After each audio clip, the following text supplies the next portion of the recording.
Olá, meus meninos e meninas do SEB, tudo bem? Vamos dar continuidade ao último bloco da biotecnologia, que é o bloco 5, para fechar esse tipo de assunto que realmente é bastante interessante. Espero que realmente vocês fiquem motivados, né, até para você poder buscar novas informações em relação a esse tipo de assunto, uma vez que ele está inserido, né, dentro de um material. Vocês podem realmente fazer esse levantamento na internet. E aí, consequentemente, vocês vão ter um trabalho mais firme, né, com dedicações de informações mais fidedignas, até mais avançadas em relação a isso. Às vezes você pode até se deparar com um tipo de informação que eu mesmo não saiba, né? Porque são tantas pesquisas no mundo inteiro, então sempre surge uma novidade que nas mídias o tempo todo, então não tem uma pessoa mais detentora do saber. Hoje o que vale é o conhecimento, né?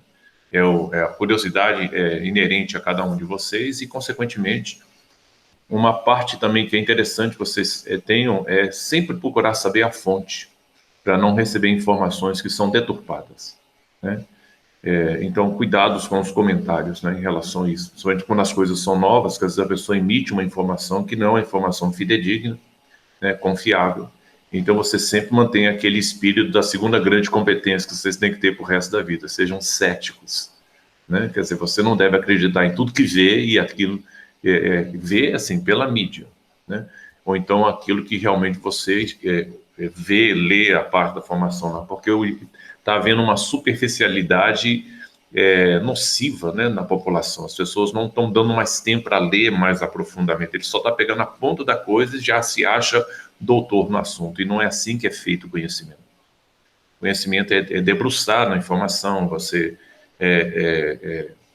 ruminar, né, entre aspas, a informação e até apreciá-la de uma forma mais demorada, para que realmente você fale a coisa com maestria, você fale a coisa com realmente com destreza, né, com conhecimento mesmo da coisa, não simplesmente falar por falar. Está todo mundo agora virando um doutor, né? Ah, eu já estou a par disso, eu já sei o que se trata e começa a falar um monte de besteira e vai passar por ridículo. Então é importante que você tenha essa humildade, né? E falar, não, meu filho, deixa eu realmente pesquisar se é verdade ou não. E quando a pessoa começar a falar muito lero com você, você fala assim, eu não acredito nisso não. O cara vai ficar até irritado quando ele falar, meu filho, tá duvidando de mim? Fala, tô. Né? Para mim isso que você fala é besteira. Qual é a sua fonte? Você derruba qualquer pessoa numa discussão quando fala assim, qual é a sua fonte? A minha fonte sou eu mesmo. Eu falei, grande coisa, você virou doutor? Você é PhD em alguma coisa? Porque as pessoas, para falar com tanta destreza, o cara tem que ter um nível superior muito grande, né? Ou ele tem que ser doutorado, né? Que já é, mesmo assim, carece de informações absurdas, né? Pode cometer erros, né? Porque onde tem ser humano tem falha. Isso é praxe, né? Isso é rotina. E ou então o cara é PhD, mas o PhD o cara fala, o PhD como a própria expressão fala, ele é foda. O cara realmente sabe mesmo da coisa, porque ele é acima de doutor, né? É PhD. Então, já é uma pessoa mais respeitada. Agora, normalmente essas pessoas, normalmente, né, normalmente falando, elas não são prepotentes, né? Elas são as pessoas que sabem das limitações de cada um. Então, se ele falar muito rabuscado, muito cheio de tecnologia na frente, ninguém vai entender nada, vai achar que ele é um alienígena. Então, ele tem que ser muito didático, tem que ser muito simples para que as pessoas compreendam o que de fato ele fala, né? E com uma série de exemplos que ele dá para as pessoas entenderem melhor, para as pessoas entenderem melhor com exemplos. E é exatamente o que eu espero que vocês sejam futuramente, né? Vocês sejam grandes pesquisadores, grandes transformadores do mundo, porque é exatamente o que o mundo espera de vocês na área educacional. Que surjam novas ideias, que surjam pessoas que conseguem realmente fazer um mundo em que a gente vive cada vez melhor e mais justo, né? E é um super desafio, porque isso não é fácil, né? O ser humano, a depender de como a gente é criado, né, nessa metodologia nossa aqui, é criado num espírito egoísta. Primeiro eu, segundo eu, terceiro eu, o resto que se lasque. E não é assim que se faz uma sociedade justa. Tá? Então vamos lá. Nosso bloco, e último bloco de biotecnologia, que é uma das ciências mais avançadas que a gente tem hoje, né, para efeito de pesquisa. Nós vamos entrar então nessa área de compartilhamento, esperando entrar a tela aqui, legal, ó.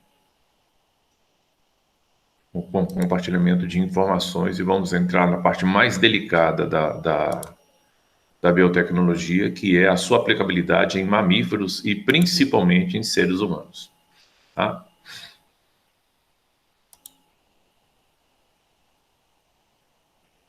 Tá aí, ó. O nome bonito.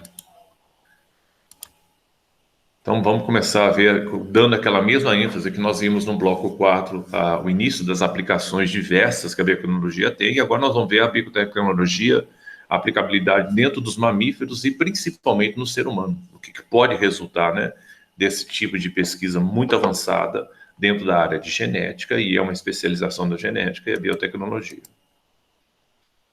Quais os riscos, portanto, que a gente tem na engenharia genética? Já começa com uma cacetada aí, né? Você tem tanto o lado positivo nele, na produção de melhores medicamentos, de melhores plantas, melhores animais, mas também você tem a parte bélica, né? A parte de destruição que a engenharia pode provocar nas pessoas, que são os erros mutagênicos, né?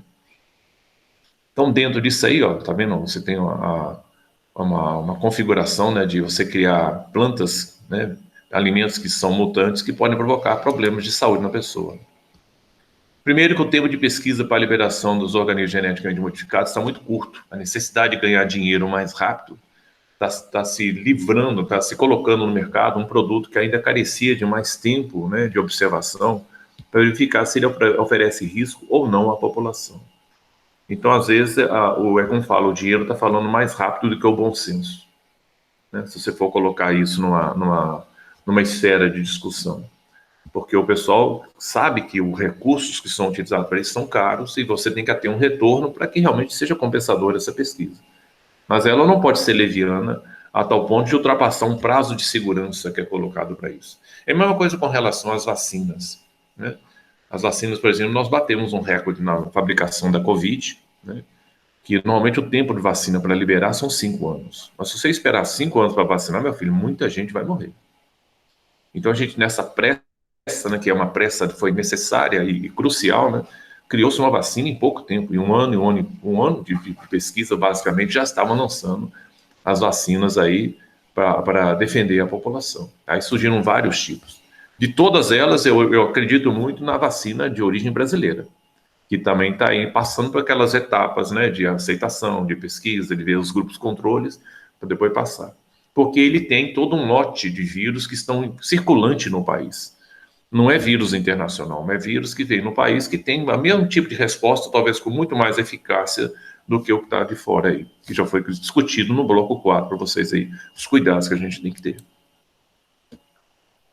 Os dados obtidos são insuficientes para projeções a longo prazo. É aquilo que eu falei com vocês nos blocos 1 e 2. Né? Nós temos uma espécie de uma miopia cerebral, no sentido de achar que a coisa vai dar certo agora e não vai ter consequência futura. É a mesma coisa, principalmente quando se fala assim, eu vou transferir um gene de uma planta venenosa ou de um fungo venenoso para uma planta produtora, né, que é alimentícia, pode ser uma maçã, pode ser um milho, pode ser uma mandioca, para ela ficar resistente contra o ataque de pragas. Como você está ensinando a planta, está introduzindo na planta um gene para produzir veneno. Aí o cara fala, mas é um gene que é inócuo, ele só mata o inseto. Assim, mas veneno não escolhe quem mais vai matar ou quem vai matar. Não existe veneno específico, é veneno. Né? Então já começa a ignorância daí. Mas é um veneno inócuo, não vai matar assim, mas à medida que vai se passando as gerações da planta, ao longo de vários anos, esse veneno, ela pode gostar tanto dele que pode até se intensificar e, de repente, lá na frente, você vai ter uma planta totalmente venenosa. Aquilo que era uma planta totalmente alimentícia para a gente virou uma porcaria lá na frente, que você não pode comer porque você morre. Mas se você não sabe o que vai acontecer no livro, você muito menos você. Então, esses debates, né, de discussão do que pode acontecer futuramente com a planta, com o ser vivo transgênico, é muito complicado. Né? Então, isso tem que ser sempre revisto, sempre fiscalizado, principalmente. Os OGMs, né, que é organismos geneticamente modificados, podem provocar quadros de alergia e outros efeitos colaterais. Isso já é praxe. Alguns tipos de medicamentos, alguns tipos de plantas que eles modificaram, né, o tipo de resíduo, o tipo de substância que foi colocado nela, provocou em algumas pessoas reações alérgicas. Quer dizer, não pode comer mais o alimento preferido dele. Vamos considerar assim que você gostaria de comer um milho cozido e de repente o milho é transgênico e você não pode comer porque ele tem um elemento residual nele, né, que pode acontecer isso, que está comprometendo a qualidade daquele milho. Né? Então é complicado. Então você tem que colocar alimentos sobre uma taxa de um triângulozinho, você já deve ter visto isso, e dentro dele uma tarja, que é um triângulo amarelo com advertência com a letra T, indicando que ele é transgênico. Isso passou a ser uma obrigatoriedade, tá? O receio de plantas de produzirem toxinas e insetos benéficos, polinizadores de plantas, também é outra coisa, né? Porque essa planta também ela pode não só produzir o veneno para combater o inseto que causa a patogenia na planta, mas também ela pode produzir veneno que mata qualquer tipo de inseto, inclusive a abelha. E você perder abelhas, meu filho, como está acontecendo no país, né, no mundo, é algo muito preocupante, né? Então, essa responsabilidade cabe aos pesquisadores, né, ficar de olho nisso também. A clonagem das espécies transgênicas reduz a diversidade genética e amplia a sua vulnerabilidade, porque as pessoas fazem exatamente isso. Olha, eu criei uma planta transgênica. Então, a partir dessa planta transgênica que eu obtive com muitos anos de pesquisa, eu vou fazer várias cópias delas de segurança para que realmente a pessoa que quiser, ela tenha ela na mão. Mas ela é clone de uma planta que, a depender da diversidade de ações que existe na natureza, ela pode estar sendo submetida a uma pressão de seleção natural e ali ela se revela, vamos dizer, ineficiente para determinada área. Então, toda aquela clonagem, se entrar naquela área, na mesma área, ou pelo menos similar a ela, vai sofrer os efeitos e morrem. Então, esse efeito de você fazer várias cópias de um mesmo indivíduo, né, você reduz o pool gênico, essa diversidade de genes que acontece, que deveria acontecer de forma natural, né? E, consequentemente, você criaria indivíduos que são mais heterogêneos e, consequentemente, mais adaptados. É isso que seria a ideia, né? Você teria, em vez de ser uma coisa mais natural, você está criando uma coisa artificial, que é você selecionar o indivíduo transgenicamente e depois fazer várias cópias dele por efeito de clonagem. Então, essa repetição não pode, às vezes, pode se revelar de forma desastrosa, né, de você perder tudo. É o grande problema. Bom, aí vem, dentro do universo agora, você formar um clone de indivíduos multicelulares, principalmente de plantas e principalmente de mamíferos, até chegar no homem, aí começam as grandes questões. Clone é uma cópia exata de um determinado ser vivo que você tem interesse sobre ele, né?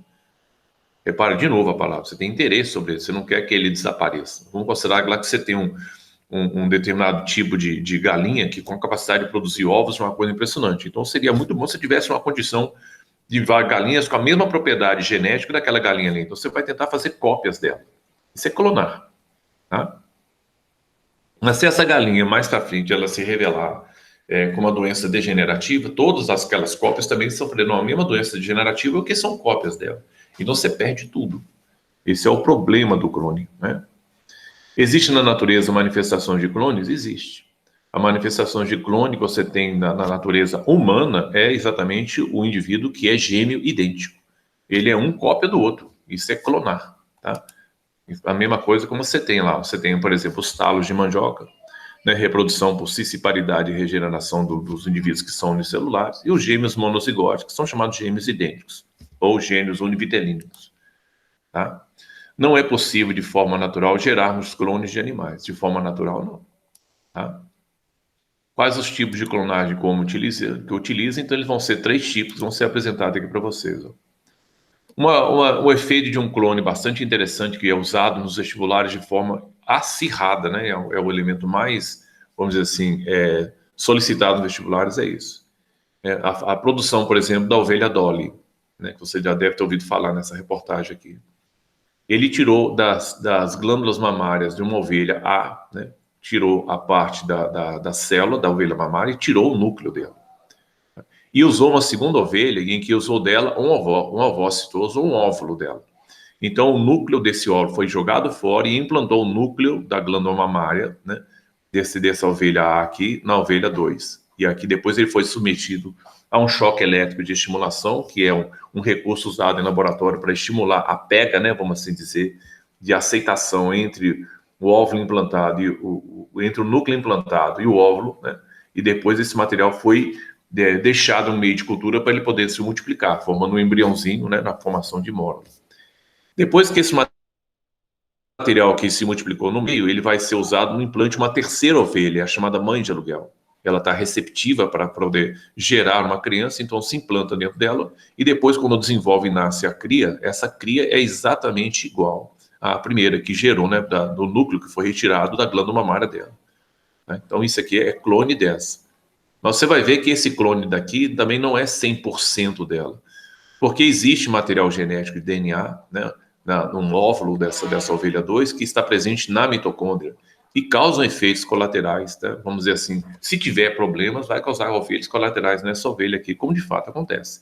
Tem até uma tabela que mostra para vocês mais para frente, vai mostrar e vai revelar para vocês que tipos de problemas de ordem mitocondrial pode acontecer, né, nesta ovelha aqui. Então vamos aos 3 tipos de clonificação. Primeiro tipo de clonagem é essa, bonitinho, né? Por fragmentação de embriões. O que significa isso? Você faz é realizada a fecundação in vitro, né? Portanto é fora do corpo da mãe. Após a formação dos blastômeros, as células são separadas artificialmente em grupo, né? E cada grupo de células, portanto, é implantado em mães de aluguel.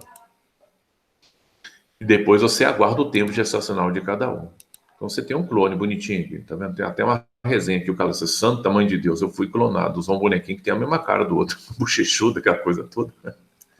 E assim faz o clone. Então, na realidade, ele espera a célula crescer, né, no crescimento dessa célula, depois ele separa a célula em vários grupos pequenininhos, bota em meio de cultura para ela tornar a crescer de novo, e depois pega cada um desses elementos que tornou a crescer nos meios de cultura e bota em mães de aluguel e faz com que esse maciço de células embrionárias torne da formação de vários tipos de embriões.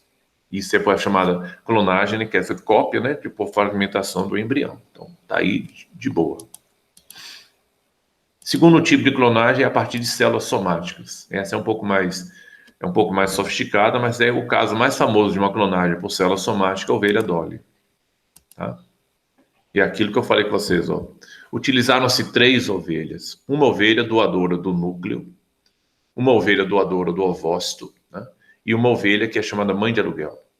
Então, dessa ovelha doadora do núcleo da célula mamária, que foi retirado dela, se isolou e extraiu o núcleo dessa célula, tá? E implantou no ovócito ou no óvulo da célula doadora do óvulo, que é esse óvulo. Repara, uma de face branca, outra ovelha de face preta, e aqui implantou. Depois deixou ela in vitro crescer, né, que é um desenvolvimento da estrutura do chamado blastocisto de 6 dias, que é uma mórula, e implantou numa terceira ovelha também de cara preta. E a ovelhinha que nasceu é clone, cópia fiel disso aqui, ó. Quase 100%, né, que é a ovelha Dolly, porque ela pegou o patrimônio genético dessa ovelha aqui, ó, tá? Retira-se o núcleo de uma ovelha que é descartado. Ou melhor, retira-se de um óvulo, né? Retira o núcleo de um óvulo que é descartado, que é essa ovelha aqui, ó, o óvulo dela tinha um núcleo, o núcleo dela foi jogado fora. Implanta-se o núcleo, né, de uma célula somática neste óvulo, que a célula somática foi tirada da glândula mamária dessa aqui, ó. Então implantou aqui, ó. Isso aqui é submetido a um choque elétrico para estimular, e aí entra o ovo. O núcleo somático usado, né, é uma célula da glândula mamária, não foi colocado. O uso de uma ovelha de barriga de aluguel, que seria essa aqui, ó, chamada mãe de aluguel. E, finalmente, você tem o nascimento da ovelha dona. E a terceiro tipo de clonagem também é diferente, né? Você tem a clonagem por fragmentação do blastocisto, você tem a clonagem por célula somática, agora você tem a clonagem por células embrionárias. Então, você seleciona uma célula embrionária de 5 dias, aí você extrai o núcleo dessas células embrionárias. O núcleo é implantado no interior do ovócito de outra vaca doadora. O uso de técnicas de indução para a célula se multiplicar, somente pequenos choques elétricos fazem ela multiplicar. E aí você usa o embrião, é implantado numa mãe de aluguel. Aí você tem que essa vaquinha aqui, esse novo filhote desse bezerrinho é exatamente cópia fiel da mãe, tá? Que é formada. E aqui foi originada a partir de células embrionárias, não de células somáticas. Glória, né, é o primeiro bebê clonado da vaca Vitória. E essa foto foi tirada em 2004. Repare que o pessoal já está comendo birro desde 2004, mexendo com clonificação. Quais as oportunidades de uma clonagem? Então tá aí, ó.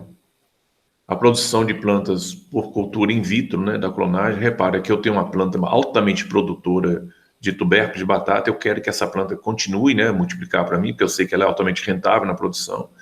Eu pego esses elementos aqui, dos brotos que ela tem, corto, coloco em meios de cultura especiais, deixo crescer e vou fazer novos cortes, planto em meio de cultura especial e vou fazendo corte, e multiplico isso aqui quantas vezes for necessário. Todas essas plantas são derivadas a partir dessa técnica de clonagem, a partir dessa célula-mãe, dessa planta-mãe. Tá? Portanto, é uma prática atualmente muito utilizada, você faz isso com plantação de mandioca, né? A partir de um fragmento selecionado, produz então milhões de plantas geneticamente idênticas, né?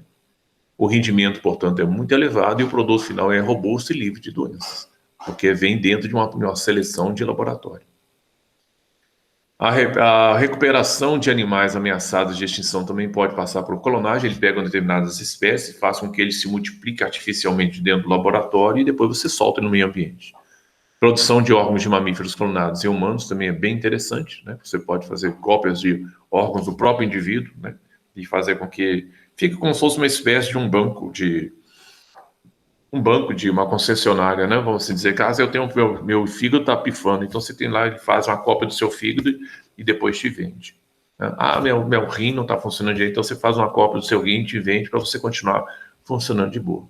Isso é possível? Tecnicamente, sim. Tá? Tem maior produtividade agrícola de plantas de alto interesse econômico. É exatamente isso aqui. Ó. Você produz batatas de melhor qualidade, batatas mais resistentes, né?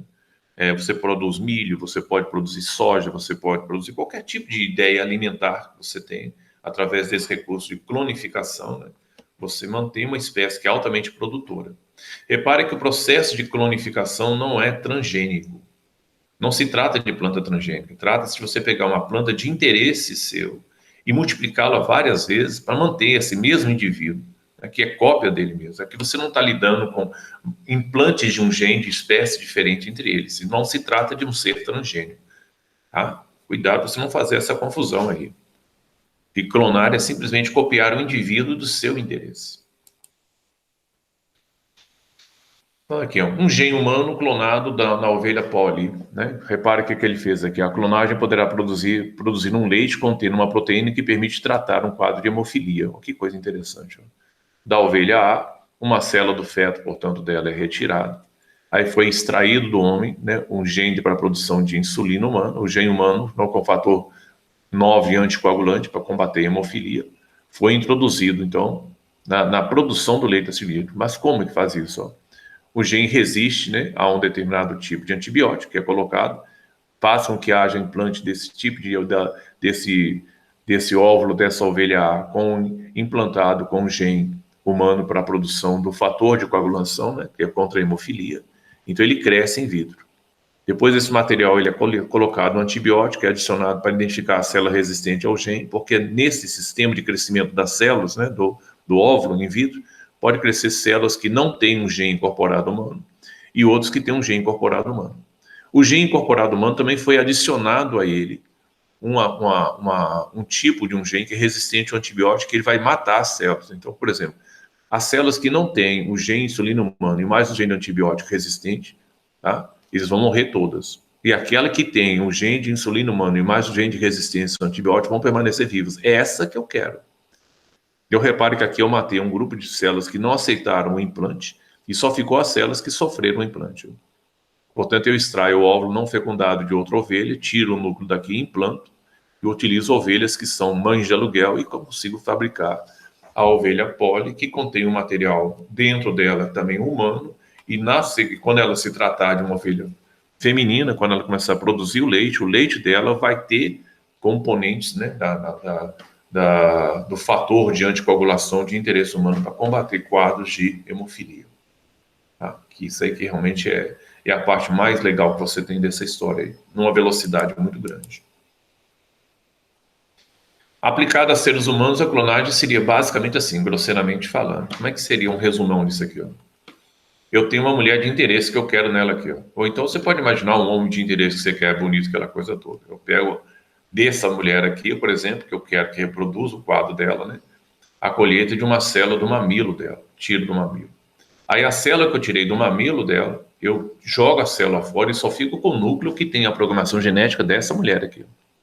Tá? Eu faço a extração do núcleo da célula, né, com o código genético dessa loura aqui que eu quero ter para minha vida. Aí eu pego essa mulher aqui, ó, que vai ser a doadora do óvulo. Então eu faço a colheita do óvulo que é adormecido por falta de nutrientes e cujo núcleo é retirado e substituído no anterior. Então, do óvulo dessa mulher que eu tirei aqui, eu jogo o núcleo dessa mulher aqui original fora e implanto o núcleo dessa loura aqui nesse óvulo aqui, ó. Eu fiz isso.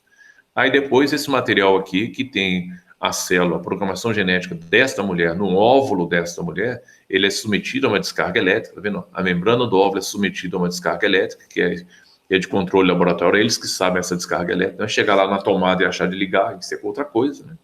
Para estimular essa célula a ficar ativa e entrar em divisão celular. Quando ela entra em divisão celular, aí eu uso uma mãe de aluguel.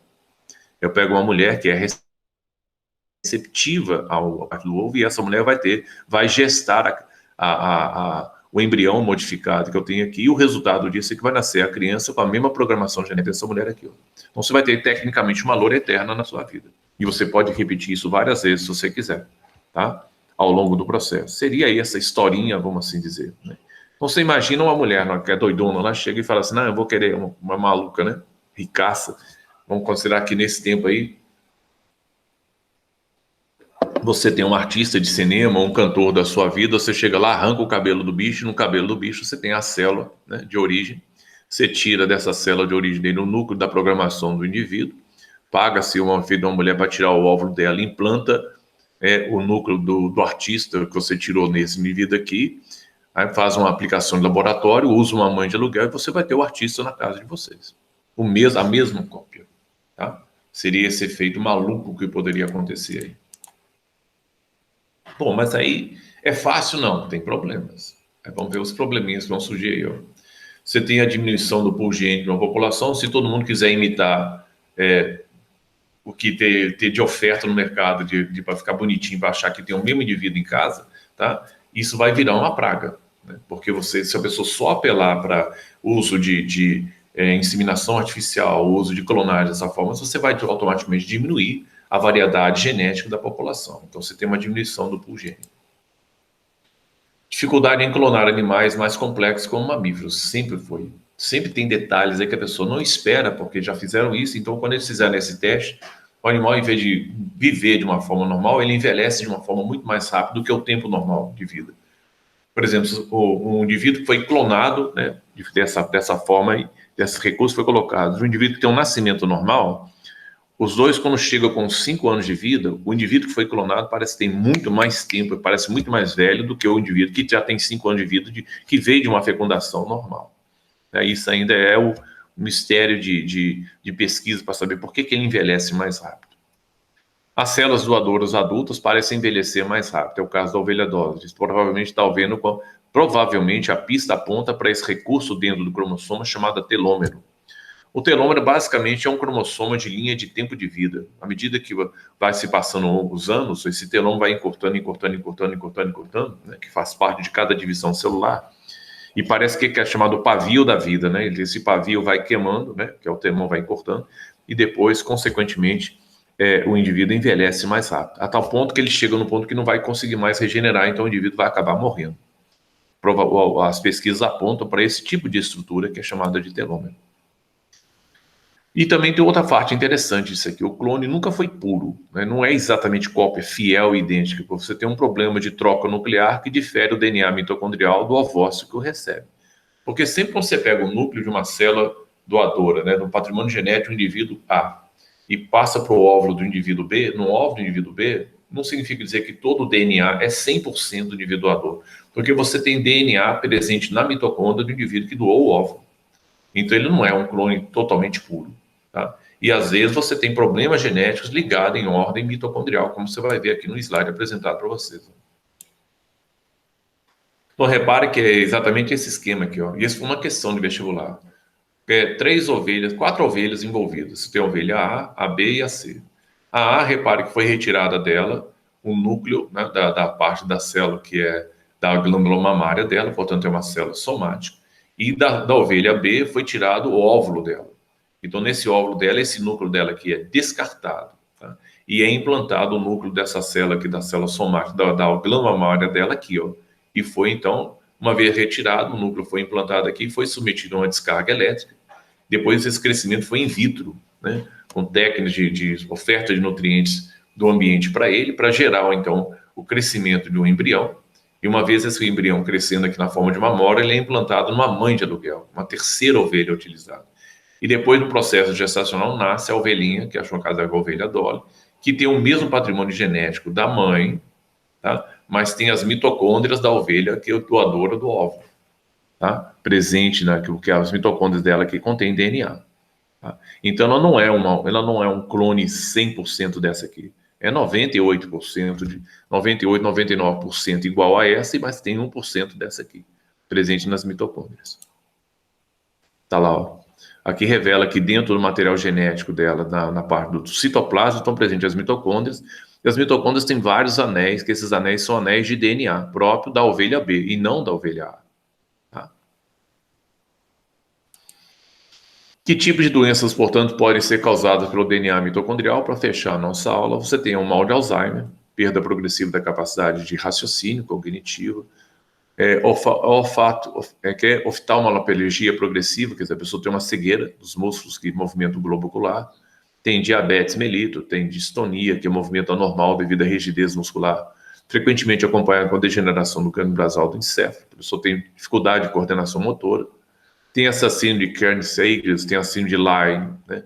Perda progressiva da habilidade motoras verbais, degeneração do gânglio basal do encéfalo, é potencialmente letal na criança, e neuropatia óptica hereditária de Leber. Tem várias doenças que eu nunca ouvi falar, que isso aqui é apenas como caso de curiosidade, mas vendo que existem problemas, né, ligados ao mau funcionamento do DNA da mitocôndria presente no citoplasma, e não no núcleo, e que pode ser herdado pelos clones, tá?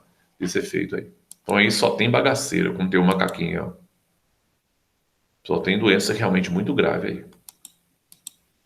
Aqui vem a parte para a gente fechar a nossa aula de hoje, que eu gosto muito da tirinha chamada de Ed Bar, que é um cara que corta uma cachaça desgraçada, principalmente cerveja.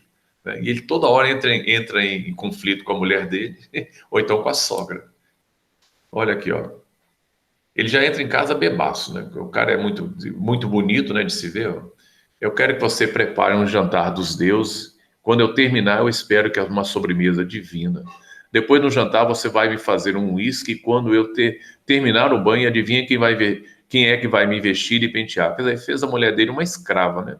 A mulher dele já jogou os ferros na testa dele. Quem vai vestir, ele vai pentear. É o homem da funerária, porque ele jogou o ferro elétrico em cima dele, ó. Que essa mulher também é brava pra caceta. E aqui, ó, olha a conversa de bar dessa galera, totalmente cercado de cachaça e de cerveja, né? Já que estamos de fogo, né? Vamos contar coisas que nunca contamos para ninguém? Por exemplo, eu sou corno manso. Ele falou, eu queimo o rosco. Ele falou, e eu sou um negação para guardar segredos. Os dois se lascaram, porque ele vai divulgar para todo mundo, né? Dessa galera aqui, ó. Papo de bêbado é de lascar, viu, gente?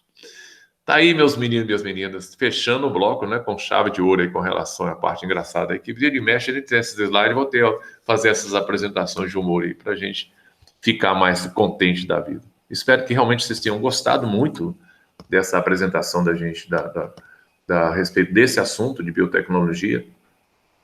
Nós vamos dar continuidade disso em outros tipos de elementos que vão surgir pra gente aí na parte de biologia, que isso é uma continuidade. Nós vamos ver a parte de programação de genoma, vamos ver com os recursos de como é feito teste de paternidade, essas coisas, para vocês poderem se inteirar, que faz parte desse assunto, né? Você vê que o universo de pesquisa realmente ele é gigantesco e vale a pena vocês se inteirarem dele. Valeu? Muito obrigado pela participação de vocês, estudem direitinho, aguardem esses assuntos que vão ser expostos numa forma de um feedback em sala de aula, para que realmente corra tudo a contento. Viu? Muito obrigado, se cuidem direitinho e estudem. E daqui a pouquinho a gente volta para dar novos insights para vocês.